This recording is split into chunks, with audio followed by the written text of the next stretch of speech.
네, 이번 시간에는 동물성 가공식품 중에서 햄과 소세지에 대해서 공부하도록 하겠습니다. 학습 목표는 다음과 같고요. 학습 목차를 잠깐 보면은 우리가 이 단원에서는 식육 가공품의 정의 및 역사에 대해서 역사에 대해서는 공부는 하지 않을 거고요. 정의에 대해서 우리가 공부를 할 겁니다. 그리고 식육 가공품의 분류, 그 중에서도 이제 햄 소세지를 중점적으로 우리가 공부를 할 겁니다.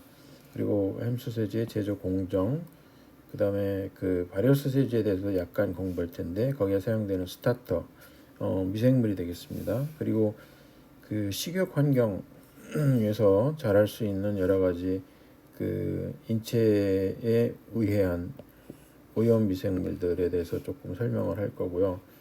그리고 햄 소시지를 만들 때 그 염지 공정이라는 게 있는데 그 염지 공정에서 그 나이트라이트라고 하는 식품 첨가물을 사용을 합니다. 이 나이트라이트가 1급 발암 물질입니다. 그래서 요즘 사람들은 이제 그 햄과 소시지를 가능하면은 나이트라이트가 안 들어가 있는 그런 것을 먹으려고 노력을 하는데 사실은 이게 이제 그 딜레마입니다. 왜냐면은 이 나이트라이트는 이 현기성 미생물을 억제하는 그런 효과가 있고 또 육색소를 고정하는 효과가 있는데 나이트라이트를 쓰지 않으면서 이 굉장히 맹독성인 예를 들어서 클로스트리디움 보투리눔 같은 미생물을 효과적으로 억제할 수 있는 그런 식품 첨가물들이 없어요.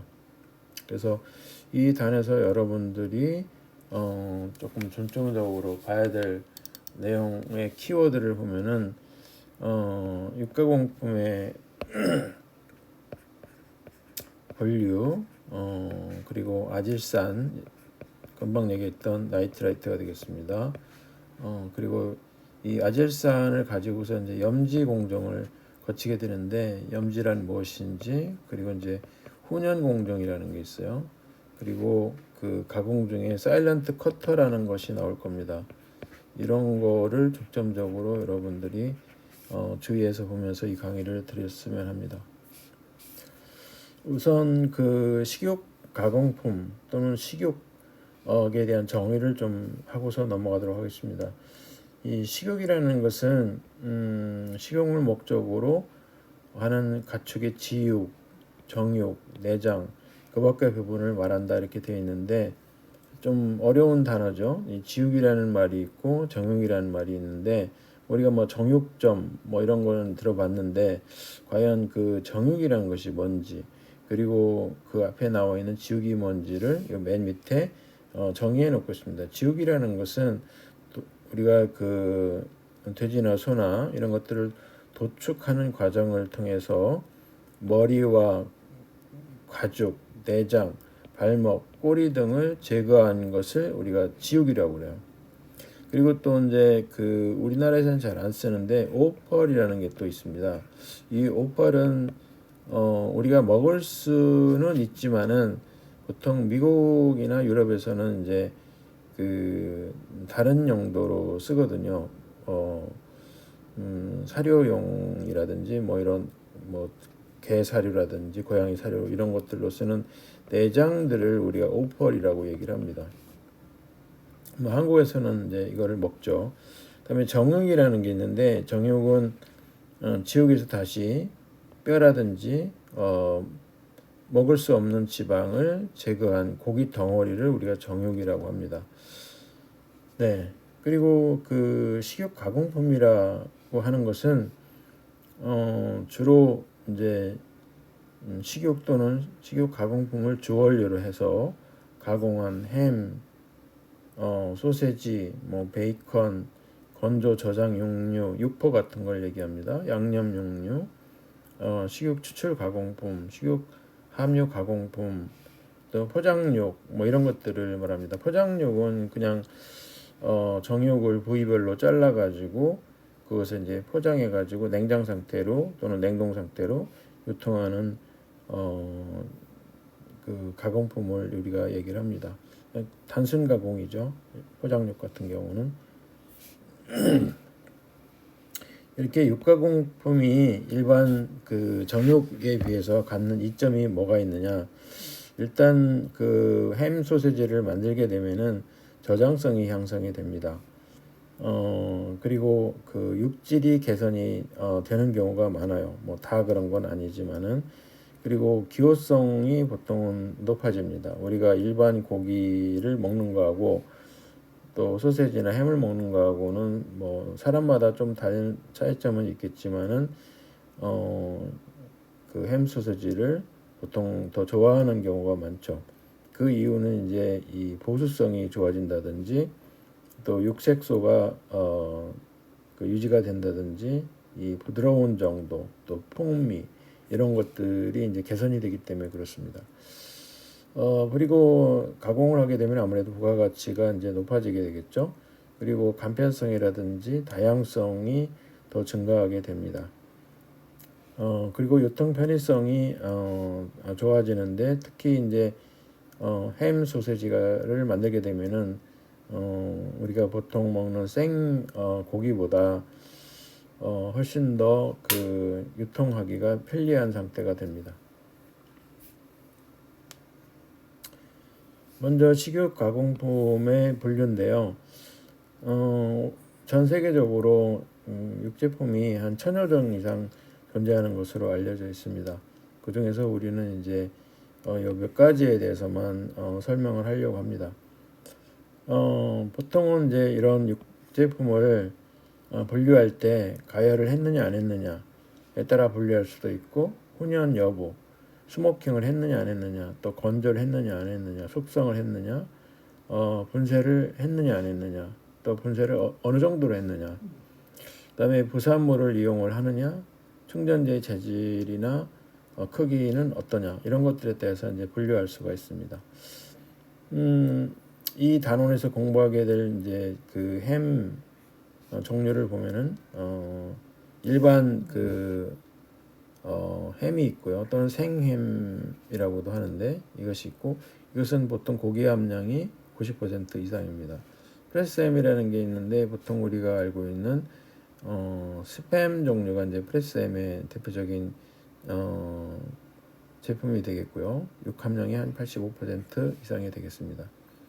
혼합 프레스햄이라는 것도 있는데 이것은 이제 그 일반 우리가 사용하는 돼지고기에다가 생선살이라든지 이런 다른 종류의 고기를 혼합한 경우가 되겠습니다. 그래서 여기도 고기 함량이 75% 이상이 돼야 되겠고요. 그 다음에 소세지류인데 소세지류는 햄보다는 육 함량이 좀 낮아도 됩니다. 70% 이상 되면은 됩니다. 그래서 다시 돌아와서 이 프레스햄이라는 것은 고기에다가 식품 첨가물을 넣어서 만든 제품을 프레스햄이라고 합니다. 이제 스팸이라든지 이런 것들이 대표적이라고 그랬죠. 그다음에 소세지는 식육을 그 분쇄를 하는 게 대부분입니다. 햄은 분쇄한 것도 있고 분쇄하지 않은 것도 있는데 소세지는 거의 다 분쇄를 해가지고 이것을 이제 그 케이싱에 넣죠. 케이싱이라는 것은 그 우리가 고기를 분쇄한 다음에 유화를 시켜서 굉장히 죽같이 만든 다음에 이런 그 셀룰로스라든지 젤라틴으로 되어 있는 이런 그 봉지 같은 데다가 고기를 이제 이렇게 넣어가지고 만드는 것을 우리가 이제 얘기합니다. 베이컨은 이제 삼겹살 부위를 가지고서 이제 훈연을 하거나 또는 염지를 하거나 이런 공정을 거쳐서 만드는 제품이 되겠습니다. 일단 햄과 소세지를 한번 비교를 해보면요. 원료부터가 조금 차이가 납니다. 햄은 보통 일반적으로 전통적인 햄은 돼지의 그 뒷다리를 이용을 해가지고 만들게 되고요. 그렇지만 이제 다른 부위도 사용이 가능합니다. 소세지의 경우는 이제 뭐 굉장히 다양하죠. 꼭 그 돼지고기만 이용하는 것이 아니고 다양한 종류의 고기를 이용합니다. 그래서 뭐 소고기도 이용할 수 있고 치킨도 이용할 수 있고 또 이들을 혼합한 것을 이용할 수도 있습니다. 그리고 그 소세지 안에는 여러 가지 허브 종류들, 또 뭐 각종 양념류, 또는 뭐 브레드컴 같은 빵가루 이런 것들도 넣어가지고 만들 수도 있어요. 제조 방법은 비슷한데 차이가 난다고 그러면은 이제 소세지하고 햄의 가장 큰 차이는 이거는 이제 고기갈이 과정이 있다는 겁니다. 근데 그 햄에는 고기갈이 과정은 없고 염지하고 훈연 과정은 있죠. 여기도 염지하고 훈연 과정이 있고, 그다음에 이제 소세지는 또 고기갈이를 한 다음에 케이싱에다가 내용물을 집어넣어 가지고 최종적으로 제품을 완성을 하죠. 모양이나 조직 같은 경우 조금 전에 얘기했듯이 전체 고기를 이용하는 햄 같은 경우는 굉장히 단단한 그런 구조를 가지고 있고, 소세지 같은 경우는 굉장히 다양한 모양으로 제조가 되고 크기도 다양합니다. 그리고 이 조직도 상당히 딱딱한 것부터 상당히 부드러운 거까지 다양합니다. 이 풍미면에서 햄과 소세지를 비교해 보면은 뭐 비슷한데, 아까도 얘기했듯이 이제 햄하고 소세지는 염지하고 훈연을 한다는 거는 똑같지만은 이 소시지 같은 경우는 이제 허브라든지 양념요들 스파이스라고 하는데 이거를 이제 넣어가지고 다양한 향을 낼 수가 있어요. 예를 들어서 뭐 고추 같은 걸 넣어가지고 소시지를 만들 수도 있고요. 조리 방법은 보통 햄 같은 경우는 로스팅을 하거나 삶아서 먹고, 이 소시지 같은 경우는 뭐 그릴링을 하거나 튀김을 하거나 굽거나 삶거나 이렇게 해서 먹습니다. 용도는 뭐 우리나라 기준으로 얘기한 건 아니지만은 뭐 주로 샌드위치라든지 샐러드 등에 이제 햄이 사용되는 반면에 소시지 같은 경우는 아침 조식으로 먹기도 하고, 캐서롤이라 해가지고 채소와 같이 굽거나 아니면 끓여서 가열을 처리해서 먹습니다. 캐서롤은 우리나라에는 이제 적당한 번역이 없는데 전골 비슷한 거라고 생각하면 될 것 같아요. 파스타나 스낵에 넣어서 먹기도 하고요. 먼저 생햄에 대해서, 햄 또는 생햄에 대해서 살펴보도록 하겠습니다. 이 생햄은 식육의 부위를 염지한 것이나 이에 식품 첨가물을 가하여 저온에서 훈연 또는 숙성 건조한 것을 말한다, 이렇게 되어 있습니다.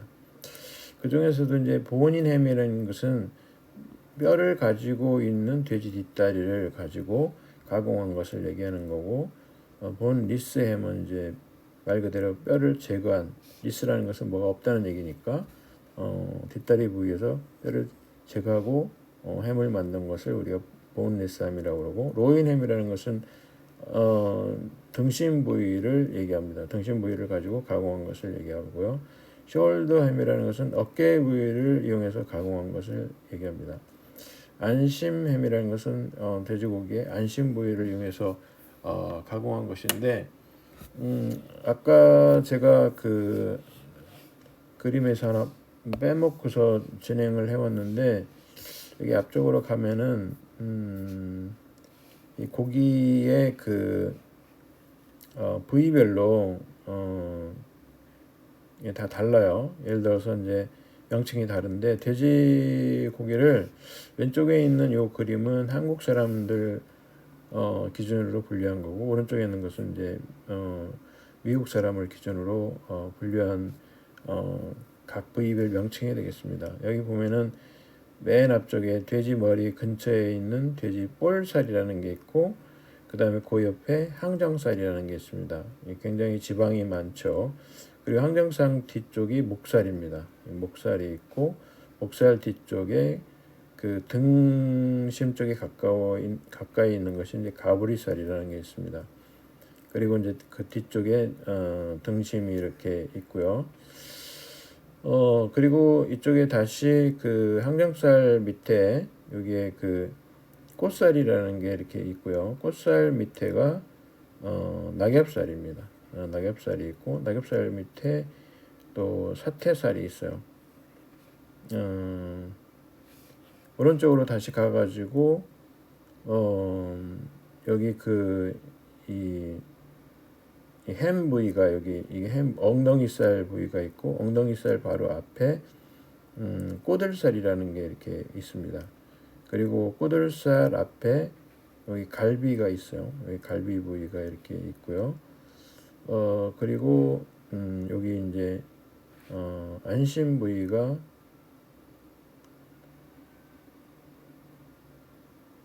죄송합니다. 이 꼬들살이 이제 이쪽 부분이 꼬들살이고 안심이 여기입니다. 등심 바로 밑에 있는 요게 안심이 되겠고요. 그다음에 이 갈비 밑에 배 쪽 가까이에 있는 요게 이제 갈매기살입니다. 그리고 여기는 우리가 잘 알다시피 삼겹살이 되겠고요.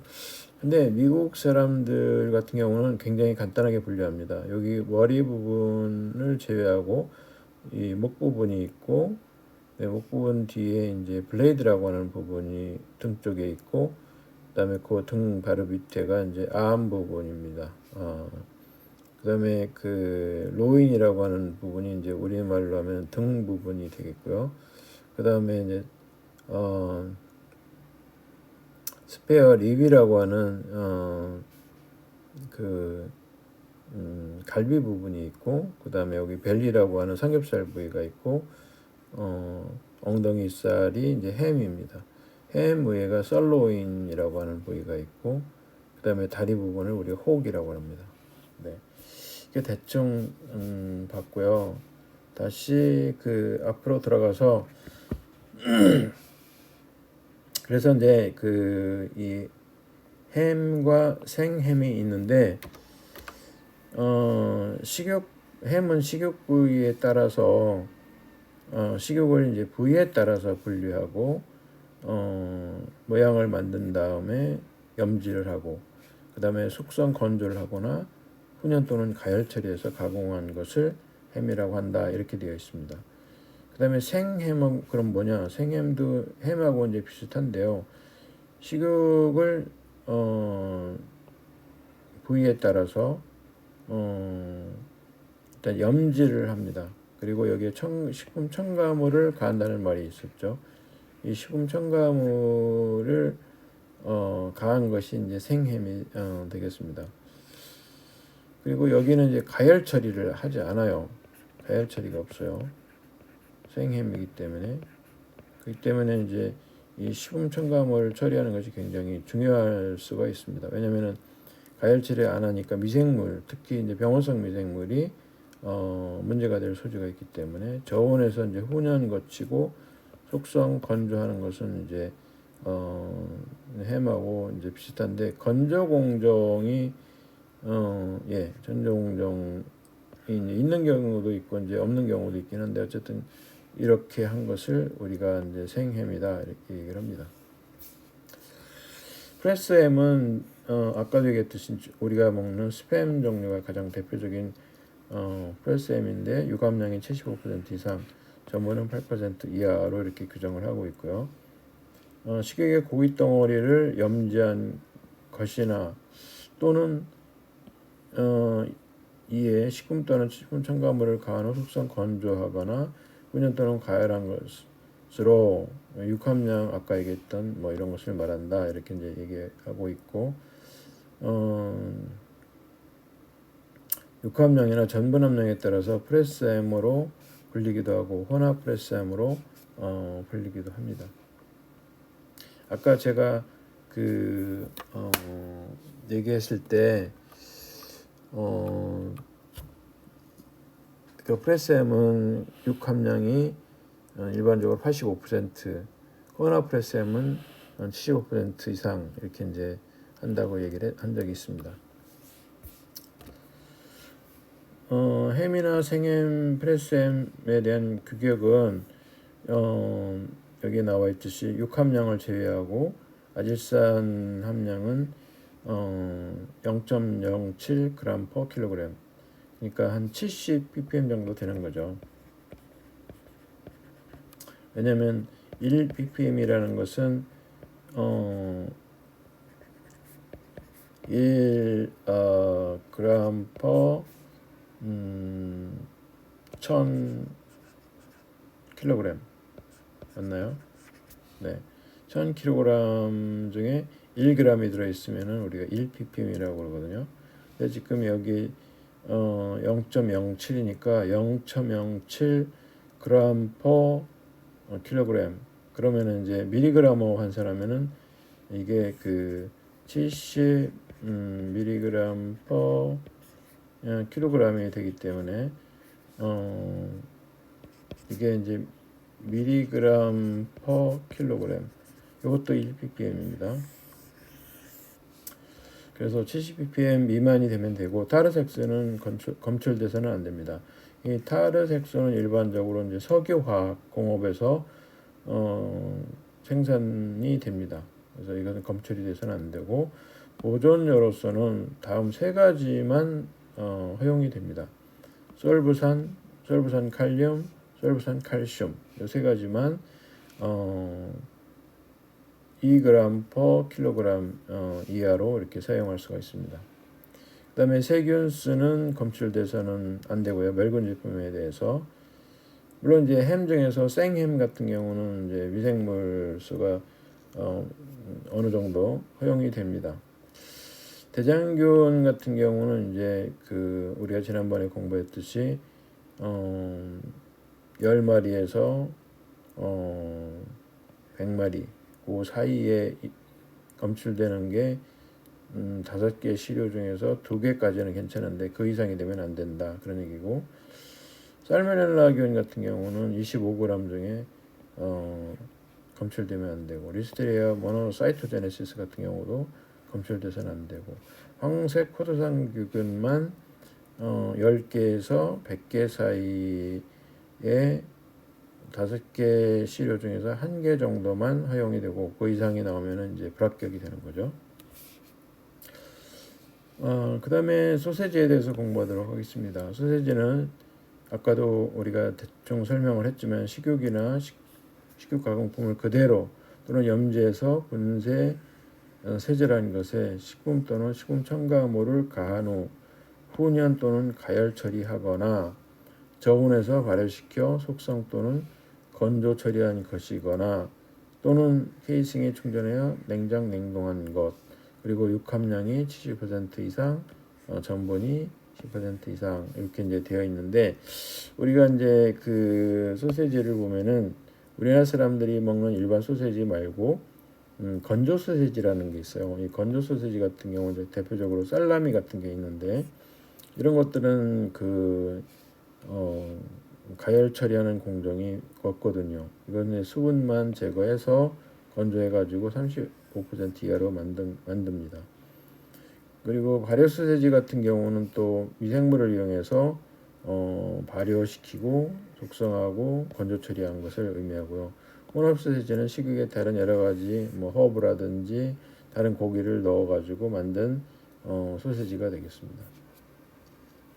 소세지의 규격도 아까 햄의 규격과 같기 때문에 그냥 넘어가는데, 이 경우도 이제 아질산에 대한 규격이 있고 보존료는 아까 얘기했던 솔브산 칼륨, 솔빈산 칼슘 이 세 가지만 보존료로서 허용이 된다는 얘기고, 여기 세균수나 대장균수, 대장균군, 장출혈성 대장균, 살모넬라, 리스테리아 모노사이토제네시스, 또 황색 포도상균 다 그 식중독균입니다. 이런 것에 대한 거는 햄과 거의 유사하다 이렇게 생각하시면 될 것 같습니다. 소세지 종류로는 이제 생 소세지가 있고 가열 소세지 있고 훈연 소세지가 있고 건조 소세지가 있는데, 아까 얘기했듯이 건조 소세지 중에서는 이제 살라미, 그리고 우리가 피자에 넣어 먹는 페페로니가 이제 가장 일반적이고요. 생 소세지 중에서 가장 유명한 것이 이제 블랏 브루스트라고 하는 소세지가 있습니다. 독일 소세지인데 물론 이제 모든 소세지는 독일에서 유래가 된 경우가 많은데 미국의 그 독일인이 많이 사는 그 그 위스콘신주나 미네소타주에서 많이 이게 이제 그 소비가 되고 있습니다. 가열 소세지는 비엔나 소세지나 리버 소세지, 간 소세지죠. 그다음에 가열 훈연 소세지 중에서 가장 대표적인 것이 프랑크푸르트 소세지입니다. 그래서 이런 소세지들의 가장 공통적인 특징은 이따가도 설명하겠지만은 기본적으로 염지 공정, 그리고 뭐 이 건조 소세지를 제외한 것은 이제 그 가열 처리를 이제 한다는 겁니다. 햄 제조 공정을 먼저 살펴보면은 일단 원료를 가지고 염지 공정을 거칩니다. 이 염지는 우리가 영어로 큐어링이라고 그러는데, 이 큐어링이라는 것은 염지액에다가 고기를 넣고, 또는 염지액을 이 원료육에다가 문질러서 그 염지 성분들을 고기 안으로 침투시키는 공정이 되겠습니다. 이 염지를 할 때 중요한 성분이 나이트라이트 성분입니다. 그리고 소금도 조금 사용이 되죠. 그래서 이 두 가지 성분이 가장 중요한 염지의 원료가 됩니다. 그리고 이 염지액이 고기 안으로 잘 들어가도록 마사지하고 텀블링이라는 것은 이제 막 흔들어준다, 이런 개념이 되겠습니다. 그리고 성형 틀에 넣고 열 처리하고 냉각해서 포장해 가지고 유통을 하게 됩니다. 여기 햄 제조 공정을 보면은 여기와 같이 이제 돼지 뒷다리를 잘라서, 이제 본리스 햄입니다. 뼈를 제거하고 여기에 이제 니들로 그 큐어링을 합니다. 다시 말하면 염지액을 여기 그 주사기 같은 걸로 이 안에다가 이제 주입을 하죠. 그리고 난 다음에 마사지하고 텀블링을 하는데, 이렇게 함으로써 이제 염지액이 이 고기 내부로 잘 침투해 들어가게 됩니다. 그런 다음에 햄을 이 성형틀에다가 넣고요. 그 다음에 열 처리를 이제 하게 됩니다. 그 다음에 냉각을 시키고 그 다음에 적당한 사이즈로 커팅을 하고 자르고 포장을 합니다. 네, 그 다음에 이제 그 보은인 햄 같은 경우도 이제 요 앞에서 설명했던 공정하고 거의 비슷하기 때문에 뭐 생략하도록 하겠습니다. 그다음에 소세지 가공 공정을 보면은 일단 원료로서 뭐 아까 계속해서 말씀을 드렸지만은 고기가 이제 주 원료고 살코기가 50 내지 70% 함유로 돼야 되고, 우리나라 시공 공정에는 유감량이 70% 이상이고 전분이 10% 이하여야 돼요. 그리고 지방 조직이 이제 있는데, 지방 조직은 이제 고기 안에 들어가 있는 부위입니다. 여기에 불포화 지방산이 낮은 게 좋다고 돼 있는데, 왜냐면은 불포화 지방산이 많으면 산패가 잘 되거든요. 그러면 이제 색이라든지 향이 좋지 못하게 됩니다. 그리고 이 소세지를 만들 때 당류를 사용하는 경우가 있는데, 이때 이제 발효 소세지의 경우 젖산균이 잘 자랄 수 있도록 당류를 넣어주게 되는데, 대략 0.4에서 0.8% 첨가합니다. 그리고 또 향신료를 넣는 경우가 많은데, 고춧가루를 넣거나 고추, 로즈마리, 세이지 같은 이 허브를 사용을 합니다. 소세지 제조 공정 중에서 가장 중요한 것이 이제 염지 공정이 되겠는데요. 이 염지 공정은 아까도 얘기했듯이 이제 이 나이트라이트라든지 우리가 이제 아질산이라고 우리말로는 얘기합니다. 아질산이나 소금, 이것이 이제 주 원료가 되겠고, 이 아질산이 하는 역할이 뭐냐면은 두 가지입니다. 가장 중요한 공정이 첫 번째가 이 병원성 미생물의 증식 억제예요. 병원성 미생물의 증식을 억제하는데 특히 클로스트리디움 보tulinum이 가장 문제가 되는 거죠. 이 클로스트리디움 보tulinum은 우리가 그 형기성 미생물이면서 포자 형성을 한다고 했습니다. 그래서 이 소세지 같이 이 형기성 상태로 오랫동안 유통 보관하고 이럴 경우에는 만약에 포자가 오염이 되어 있었다. 그러면 이게 이제 적당한 온도가 되면은 이게 이제 그 발화를 해가지고 클로스트리디움 보tulinum이 되고 여기서부터 그 맹독성인 보tulinous 톡신이 나오는 거죠. 보tulinous 톡신에 대해서는 우리가 여러 번 설명했듯이 이거를 이용해서 우리가 이제 보톡스라고 하는 주사를 만드는데 그거는 이제 뭐 수백만 개, 수십만 배 이렇게 희석한 거고 사실 1g만 있으면은 이 보tulinous 톡신 1g만 있으면은 대구 시민 전체를 다 죽일 수 있을 정도로 치사율이 굉장히 높은 지구상에서 존재하는 가장 강력한 생물학적인 독성 물질이다. 이렇게 이제 보면 되겠습니다. 이것이 만약에 문제가 될 수가 있기 때문에 이 아질산을 넣는 거죠. 왜냐면은 소세지는 우리가 잘 알다시피 이런 그 케이싱에다가 이렇게 넣어가지고 유통을 하잖아요. 근데 이 케이싱 내부가 산소가 없는 현기 상태잖아요. 그래서 이 유통 중에 혹시 이런 그 보tulinous 클로스트리디움에 의해서 보tulinous 톡신이 생길 수가 있습니다. 그래서 그 이제 이런 염지하는 목적은 육제품의 색택을 좋게 한다. 그리고 풍미를 증진한다. 그다음에 세균 억제를 한다. 이게 이제 가장 중요한 거고요. 뭐 저장성 향상 이것도 이제 이거 이제 비슷한 맥락에서 얘기하는 거고. 그다음에 육제품의 색택을 좋게 한다는 것은 뭐냐면은 이런 게 있습니다. 이 고기에는 헤모글로빈이 이렇게 있는데 이 헤모글로빈하고 나이트라이트가 결합을 하게 되면은 이게 그 나이트로소 헤모글로빈이 돼요. 나이트로소 헤모글로빈이 되는데 이 색깔이 붉은색입니다. 그리고 이 색깔은 변하지 않아요. 굉장히 안정된 붉은색이에요. 근데 만약에 그냥 이 나이트라이트가 없이 고기를 방치를 하게 되면은 헤모글로빈이 점점 변해가지고 이게 그 검은색으로 바뀝니다. 맷 헤모글로빈이라는 것으로 이제 바뀌어요. 그래서 이 식감이 별로 안 좋죠. 그러니까 관능적으로 별로 안 좋은 그런 제품이 되는 겁니다. 나이트라이트가 두 번째 기능으로서 이제 이 색깔을 좋게 한다. 이것이 이제 중요하고요. 그다음에 풍미를 증진하는 효과도 있습니다. 이 염지라는 방법은 건염법과 애견법, 그다음에 염지액 주사법 이렇게 세 가지가 있는데 건염법은 염지육에다가 이 염지 가루를 또는 염지액을 이렇게 도포하는 방법이 되겠습니다.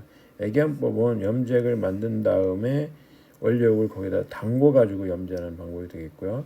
염지액 주사법이라는 것은 여기에 보다시피 이 소시지라든지 고기에다가 주사기로 염지액을 그 조직 내로 주입을 하는 방법이 되겠습니다. 그 다음에 그 소세지를 만들 때 분쇄 공정과 혼합 공정이 있는데 분쇄라는 것은 이제 그 커터를나 그라인더라고도 하고 초파라고도 하는데 이게 이제 초파입니다. 이 초파를 이용을 해가지고 고기를 적당한 크기로 분쇄를 하는 거고요. 이 혼합이라는 것은 이따가 다시 설명을 하겠지만은 적당한 크기로 잘려진 고기에다가 향신료라든지 조미료 등 부재료를 넣고서 균일하게 혼합하는 공정인데 보통 이 공정에서 이제 유화를 하는 목적도 있습니다.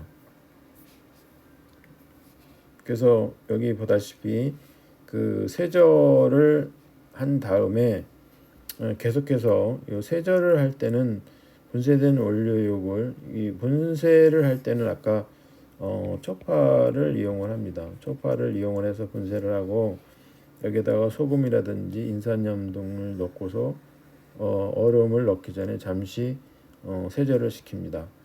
유화 공정이 있는데 이 유화 공정이 또 중요해요. 아까 제가 그 키워드를 설명할 때 사일런트 커터 얘기를 했습니다. 이 사일런트 커터가 여기에 나와 있는 이런 커터를 우리가 사일런트 커터라고 그러는데 여기다가 이제 그 적당한 크기로 잘려진 고기를 넣고서 이 지금 뚜껑이 열려져 있는 상태인데 뚜껑을 이렇게 닫고 돌리면은 칼날이 여기에 있어요. 칼날이 이렇게 있어가지고 이 뚜껑을 닫고서 돌리면은 이 고기가 이제 그 갈려요. 이와 같이 이제 갈립니다. 죽같이 돼요. 그러면서 이제 이 단백질과 물이 지방고를 둘러싼 매트릭스를 형성한 상태가 됩니다. 이것을 우리가 유화라고 이렇게 얘기를 하고 용해된 단백질은 유화제 역할을 또 하게 됩니다. 그래서 이 일종의 고기풀 같은 그런 상태가 됩니다. 네, 이것이 이제 소세지 만드는 공정에서 좀 독특한 공정이라고 볼 수가 있죠.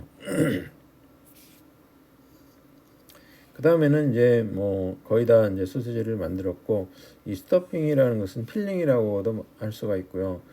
이 세절과 혼합이 끝난 소세지 반죽은 충전기로 옮긴 다음에 원하는 직경의 케이싱. 이 케이싱은 이런 걸 우리가 케이싱이라고 그러죠. 그 소세지의 이런 포장지, 포장 재료로서는 이제 천연 케이싱, 예를 들어서 돼지 그 청자, 그다음에 셀룰로스 케이싱, 플라스틱 케이싱, 뭐 등등이 있습니다. 여기 또는 캔에다가 이렇게 넣을 수도 있습니다. 그다음에 이제 훈연이 굉장히 또 중요한 공정인데 이 훈연을 왜 하느냐? 여기 보다시피 보통은 제품의 보존성을 높이기 위해서 하고 또 한 가지는 이제 그 산화 방지의 목적이 있습니다. 산화 방지의 목적이 있고 세 번째는 이제 풍미 개선 효과가 있어요. 그리고 이제 육색 향상도 뭐 도움이 된다고 그러는데 저는 개인적으로 뭐 육색보다는 제품의 보존성, 그다음에 풍미 개선, 그러니까 스모킹을 하면은 약간 그 독특한 그 약간 탄내 불고기의 맛이 납니다. 우리가 숯불갈비 맛이라고 볼 수가 있는데, 그다음에 산화 방지 목적이 있습니다. 이 훈연은 이 참나무 같은 것을 이제 이용을 해가지고 참나무 숲을 이용을 해가지고 연기를 쏘이는 공정이 되겠는데 연기 성분 중에 이 페놀 성분이라든지 유기산 이런 성분들이 있어요. 이런 것들이 이제 살균 작용 효과가 있어가지고 이 소시지 표면에 또는 고기 표면에 붙어 있는 각종 병원성 미생물을 죽이는 그런 효과가 있고 그것에 따라서 이제 저장 기간이 연장이 됩니다. 그래서 훈연법은 냉훈법, 온훈법, 여름법. 그러니까 훈연하는 온도에 따라서 15도씨에서 30도, 그다음에 30도씨에서 50도, 50도에서 80도 이런 식으로 이제 나눠지게 됩니다. 네, 훈연 방법에 대해서 조금 더 설명하면 냉훈법은 주로 발효 소세지라든지 생햄을 훈연할 때 이용되는 방법이고 15도씨에서 30도 낮은 온도에서 그 훈연을 합니다. 그래서 냉훈법이라고 이렇게 얘기를 하고요.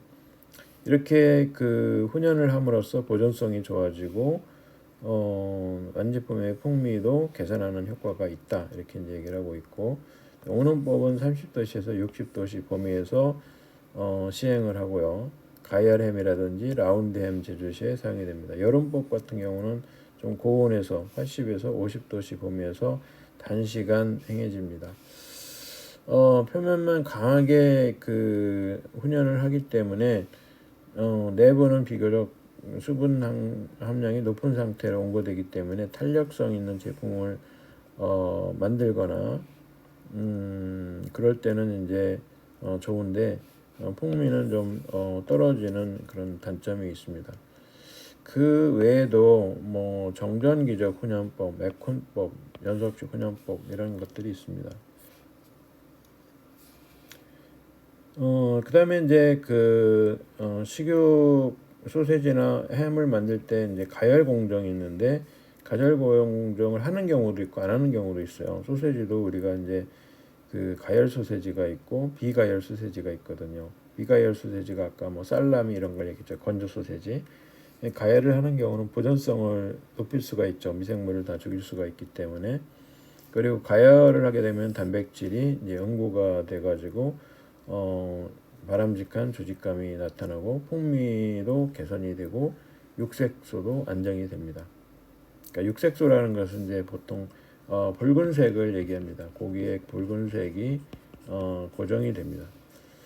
그다음에 포장을 이제 뭐 하게 되는데 이 포장재를 뭐 아까 얘기했듯이 보통 많이 사용하는 것이 콜라겐이라든지 셀룰로스 뭐 이런 것들을 사용을 하게 됩니다.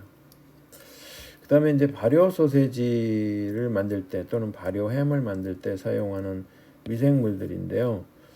중온성 미생물, 중간 정도 온도에서 자라는 미생물, 저온에서 잘 자라는 미생물, 고온에서 잘 자라는 미생물로 이렇게 나눠져 있는데 중온성 미생물들을 보면은 여기 나와 있듯이 락토바실러스, 펜토소스, 플란타름 이런 것들이 있고요.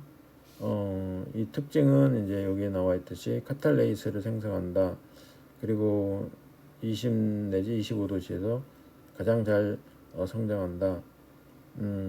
향미나 색소에 거의 영향을 주지 않는다. 그런 장점이 있고요. 저온성 그 미생물을 보면은 락토바실러스 삭게, 락토바실러스 커버투스 뭐 이런 것들이 있는데 최적 온도는 18도에서 22도, 산 생성 능력이 보통 강한 것이 특징이고요. 여기도 역시 카탈레이스 생성하는 능력을 가지고 있습니다. 아질산염 환원 요소를 생성하는 특징을 가지고 있어요. 이 아질산염을 환원한다. 그러면 이제 무슨 말이냐면은 라이트에서 나이트러스 옥사이드가 되는 겁니다. N2O 이런 식이 되는 거죠. 죄송합니다. NO가 되는 거죠. 나이트레이트는 NO2고 나이트레이트는 NO3입니다. 그래서 보통 우리가 사용하는 나이트레이트는 요거 NO2 형태를 얘기하는 겁니다. 고온성으로서는 이제 피디오코커스 아시틸렉티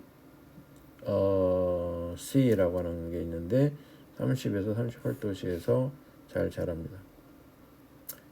그 다음에 이제 중온성, 저온성, 고온성 이런 것들의 특성을 동시에 가지고 있는 이런 혼합 균주들이 있습니다. 아까 얘기했듯이 육가공품을 만들 때 가장 문제가 되는 것이 이제 클로스트리디움 보아트리눔이라고 그랬는데 이 형기성이면서 포자를 형성해요. 이 포자가 잘 안 죽어요. 그래서 또 이 우리가 그 통조림 제품이라든지 이런 그 햄 소세지 같은 이런 제품들 포장을 하는 제품들 그리고 형기 포장을 하는 그런 제품들이 이제 그 문제가 되는 거죠. 산도가 낮은 제품에서 이제 증식을 잘 하게 되는데 신경 독소 보트리너스 톡신을 생성을 하게 됩니다. 굉장히 강력한 독소죠. 그 외에도 크리스토리움 퍼프린젠스라고 하는 식중독균이 있는데 엔테로톡신을 생성을 해서 사람한테서 설사를 유발을 합니다. 그 다음에 스테필로코커스 오레우스라고 하는 식중독균이 있는데 그람 양성 구균이고 이거는 통성 형기성. 통성이라는 말은 산소 있는 상태에서도 자라고 산소가 없는 상태에서도 자란다 그런 의미입니다. 높은 염도 환경에서 잘 성장하는 것으로 알려졌습니다. 이런 것들은 다 식중독 관련된 맹독성 균이라고 볼 수가 있습니다. 아까 말씀드렸듯이 햄 소세지를 만들 때 우리가 이제 니트로스 아민이라고 하는 성분이 만들어지게 되는데 이게 왜 만들어지느냐? 우리가 이제 그 발색제로서 아질산염을 사용을 한다고 그랬죠. 물론 이제 아질산염을 사용하는 이유는 색깔을 고정하기 위해서 그 붉은색을 유지하기 위해서 넣는 이유도 있지만은 아까 얘기했듯이 이제 클로스트리디움 보투리눔 같은 형기성 세균이 자라지 못하도록 하기 위해서 이걸 집어넣는데 이게 그 고기 속에 있는 아미노산과 반응을 하게 되면은 아미노 애시드 반응하게 되면은 니트로사민이라는 게 만들어져요. 이게 어디서 만들어지냐면은 뭐 가공 중에 만들어질 수도 있고 또 위에서 우리 사람의 위에서도 만들어질 수가 있어요.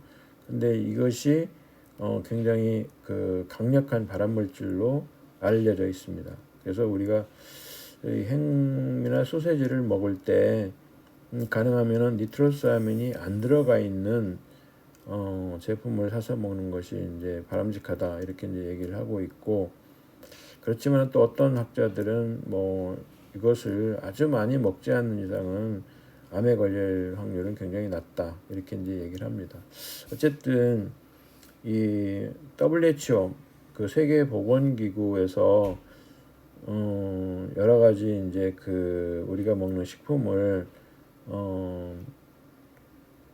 발암성을 테스트를 해가지고 1등급부터 4등급으로 이렇게 나눠놨는데 1등급이 이제 가장 발암성이 강한 식품이고 4등급은 이제 발암성이 없는 식품이라고 보면 되는데 이 1등급으로 분류된 카테고리 안에 여기 나와 있듯이 아질산이 들어가 있는 소세지라든지 핫도그, 베이컨, 살라미 이런 것들이 이제 포함되어 있습니다.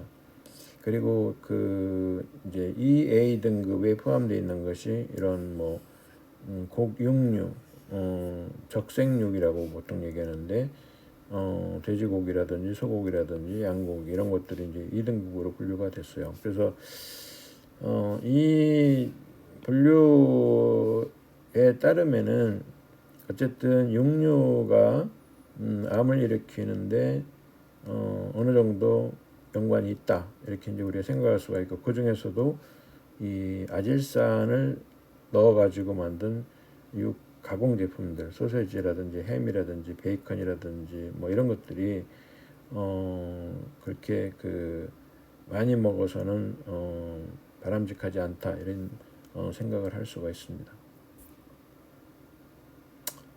네, 여기서 강의를 마치도록 하겠습니다. 수고 많으셨습니다.